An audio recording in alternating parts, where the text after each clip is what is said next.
အောင်ပလဲထဲမှာပေ30-40ကိုနံကတ်နှစ်ထပ်ပါတဲ့အကွက်ကလေးကို3000ဝန်းကျင်နဲ့လိုချင်တဲ့ဝိုင်းချိုရဲ့ဒီမိနစ်အတွက်အခုအယောင်မိတ်ဆက်ပေးမယ်မြေကွက်လေးကတော့ပုံမှန်မြင်နေရတာကတော့53မိန်းလမ်းမကြီးပဲဖြစ်ပါတယ်ရှင်53မိန်းလမ်းမကြီးရဲ့အနီးအခုဝိုင်းချိုရောက်ရှိနေတာကတော့102မိန်းလမ်းမကြီးပေါ်ပဲဖြစ်ပါတယ်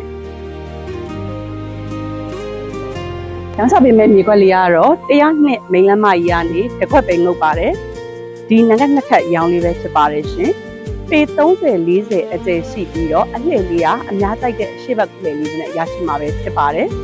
ဆားဆန်လေးအနေနဲ့ကတော့ခရမ်းအနီပေါက်ကရောင်းချပေးမှာပဲဖြစ်ပါတယ်ရှင်ဟုတ်ကဲ့ဒီတိုက်ကလေးကိုရောင်းချပေးမယ့်ဈေးနှုန်းလေးကတော့11,000နဲ့ရောင်းချပေးသွားမှာဖြစ်ပါတယ်